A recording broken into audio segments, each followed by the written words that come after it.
que vous avez la forme. Aujourd'hui, nous retrouvons avec une nouvelle vidéo sur les 10 secrets cachés à l'intérieur des logos. Nous connaissons tous ces logos depuis notre enfance et Dieu sait que nous avons vu beaucoup de films de ces studios américains. Mais peu d'entre nous connaissent réellement ce que signifie leur logo. C'est ce que nous allons tenter de découvrir dans cette nouvelle vidéo.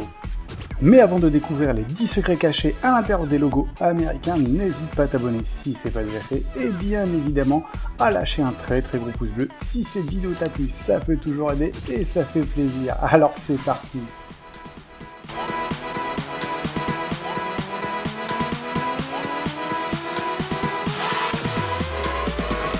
Et commençons immédiatement avec l'un des logos les plus connus. Il s'agit du logo de DreamWorks qui était initialement destiné à montrer un homme tout simplement en train de faire de la canne à pêche sur la Lune. Mais l'artiste a commencé à le dessiner et Robert Hunt a décidé de faire une version supplémentaire avec un enfant au lieu d'un homme. Et c'est cette dernière version qui a été retenue par le studio DreamWorks. Et pour la petite histoire, Hunt a fondé l'image du logo tout simplement en pensant à son propre fils. Et poursuivons le célèbre logo de Columbia Pictures, de la femme tenant la torche. Celui-ci est devenu le logo du studio américain en 1924, et à cette époque-là, le logo est tiré de nulle part. Il n'y a aucune référence à une quelconque femme, c'est-à-dire qu'il sort tout droit de l'imagination de son créateur.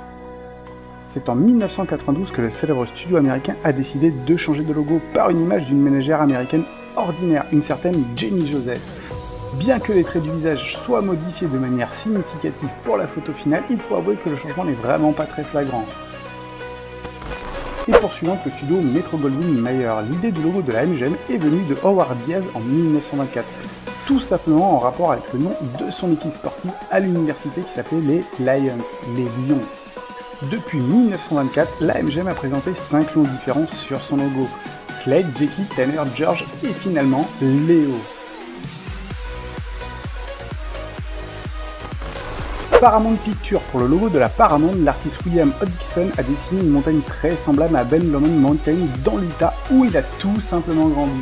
Sur la version originale de 1914, il y avait 24 étoiles. C'était le nombre d'acteurs qui avaient signé des contrats avec le studio de la Paramount. Cependant, la version moderne ne comporte que 22 étoiles. Et ne me demandez pas pourquoi, j'ai cherché, j'ai toujours pas trouvé la réponse. Et poursuivons avec le logo de la Warner. Celui-ci semble pourtant très simple. Il ressemble à un bouclier avec les initiales des fondateurs de l'entreprise, les frères Warner. Cependant, il y a un petit hic, car ce n'était pas vraiment leur nom de famille. Car les parents des frères Warner étaient tout simplement des immigrants en Amérique de l'Empire russe et leur véritable nom de famille n'est absolument pas Warner mais Wainscott Laser. Le logo du studio de cinéma animé le plus célèbre au monde a toujours représenté un château de contes de fées, mais à l'origine, l'inspiration de cette image était le château de Neuschwanstein en Allemagne. Cependant, en 2006, il a été remplacé par le château de Cendrillon de Disneyland Paris. Et oui, ce logo vient d'où? Et après Disney, voici Pixar. Le célèbre logo de Pixar est apparu à la suite du premier succès du studio. Et ce premier succès fut rencontré en 1986 par un court-métrage appelé Luxio Junior, qui était tout simplement l'histoire d'une petite lampe animée.